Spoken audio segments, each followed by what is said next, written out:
Okay. Topic is, are you being flirted with or are you just being clowned on?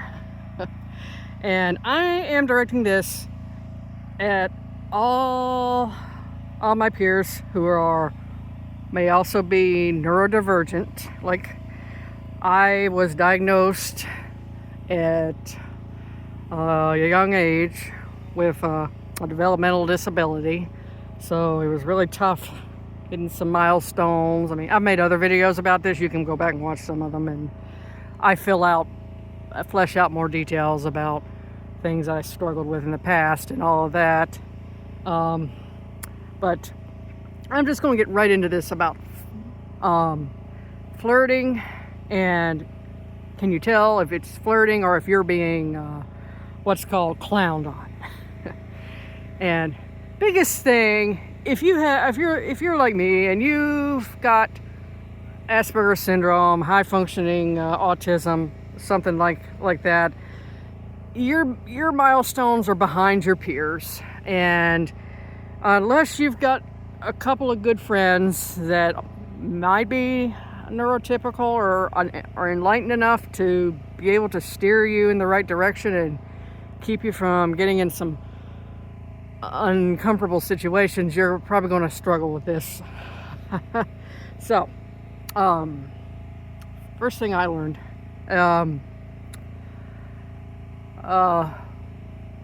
who is trying to flirt with you, and who do you see him or her in the company of? Now, okay, let's say it's Chad. It's a dude that you would qualify as a Chad, and as a rule, Chads only date Stacy's. Now there are times they will,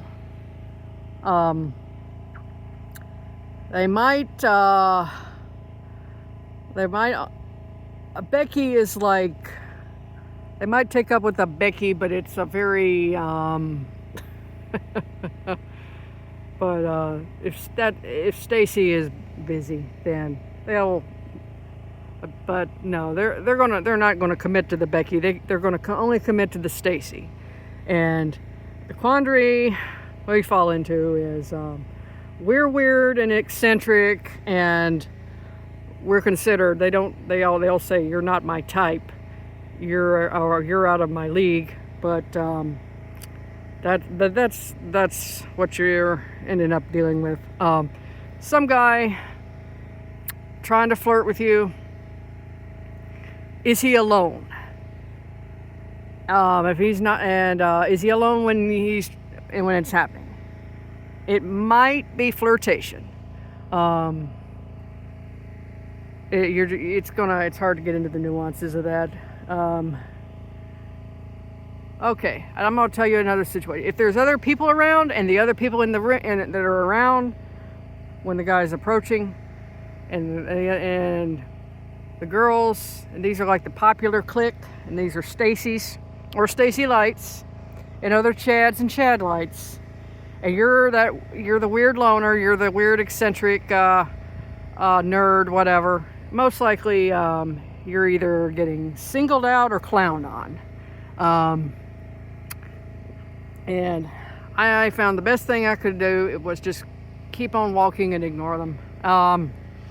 I'll tell you something that happened to me back in high school. High school was 4 years of, to me it was a 4-year prison sentence. Like a prison sentence, I don't know what I did to deserve it. And anyway, I was singing, I'm not interrupting myself, I saw fireflies out here a while back. But anyway, something weird growing there. Oh, it's a cornstalk. It's going to be a cornstalk, I think. But anyway, okay.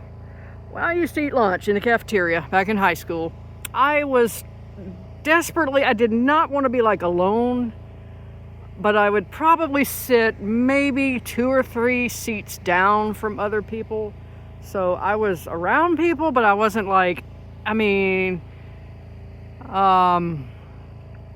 I didn't look totally alone, you know what I mean? Hopefully. Because I didn't want to get too close to people that I did not know if I was going to be accepted by or not. So I tried to play it safe, but at the same time, I didn't want to make myself look like a creep, like the weirdo, creepy loner either. Okay, so I remember this obnoxious alpha male dude, and comes up and sits where I'm at across from me, and he says some stupid shit to me. Can I try a bite of your sandwich or something like that? I don't know why I remember this, and I just looked down and shook my head. I tried to be like nonchalant, like I didn't care. I don't, go away. I know you're not trying. I know you're just, because I looked at the table that he was sitting at before he got up to go to sit in front, across from me. Yeah, Stacy's. You know, the bitchy, if you watch Family Guy, you remember Connie D'Amico, who's always tormenting Meg? I was the Meg, you know, if that helps. So, I was in that situation. That is a scenario. If you've ever been in that scenario, let me know, because it's painfully familiar. But if you're experiencing it, all I can say is just take it with a grain of salt and see it for what it is. Don't think. Try to brush it off, okay? If it's just some smart ass comment or something like that, it's not worth your time. Okay? And here's another situation I was in, okay? And this was, I don't know, I think this was my junior year. Okay, I'm actually in the library. Which back then they called it the media center, and I was I don't know what I was doing. I was taking this bullshit course called Office Practicum, and it was the dumbest load of bullshit. Most of the time, I wasn't delivering anybody's memos. I was actually sitting in the library reading or trying to catch up on homework or something. Okay, so, and I like to read. As you know, I'm a nerd, and I like to read. And some dude comes up to me, and I'm sitting in a freaking cubicle. I mean, I thought I was going to be alone. I thought I was going to have some peace and privacy. So, some gnat flying around here. So, in a minute I might let you see my little chicks. I got a couple little chicks running around here. I thought you'd enjoy that. You know, I don't know if, I know I like to ramble about my problems, but I know people want to see things that are enjoyable too, like cute animals doing cute things.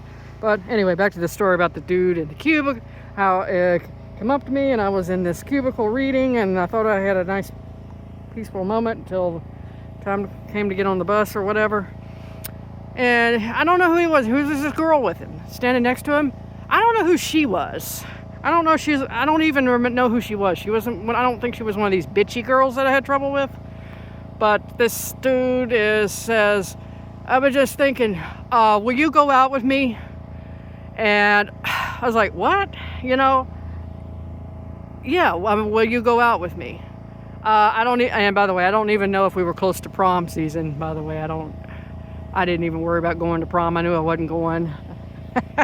So I don't even think that was here nor there, but, and I said, what's that girl doing? I mean, that could have been his girlfriend for all we know, and this was just some kind of a prank. So, yeah, I was like, what's she doing? Well, you go, I don't know. I think eventually they walked away. I think they figured out that by the time you become a junior, you're wising up to the bullshit. But, okay, yeah, I was recalling high school. Biggest lie ever told is that your life will get better after high school. No, high school never ends. If anything, it's just a preview for what to expect down the road. So, but anyway, I hope I've given you some advice. I don't really know if I've given you good advice about what to do in this scenario. How to spot these scenarios. It's just, there's a pecking order. We're at the bottom of it, unfortunately. And guys that are trying to flirt with you, if they're like you and they're different in some way, and or they're alone, I tell you what, take a chance. Be nice to them. I mean, there are outliers, even in high school. So, but if it's Chad and the jocks, you know, captains of the football team and all that, no, it's clowning, I'm sure. And if they're in the middle, there's always a middle of the hierarchy between us total outcast and the cheerleaders and football stars, which are at the top. There's always the people in the middle that were on things like, they were probably involved in things like a swim team, or we had something called the mathlete program. I don't know if stuff like that's still around. Things like that. That's going to be harder to gauge. You'll just have to go by, have you seen this guy before? Has he ever tried to talk to you? And if this is for guys, and this is guys listening, the girl that's coming up to you, has she ever tried to talk to you before? And are there people around watching and listening that are in their little clique that are just watching you and snickering and looking at each other? If you see a situation like that, then I think you're being clowned on. Okay, well, that's pretty much it for this video, and I will talk to you again later.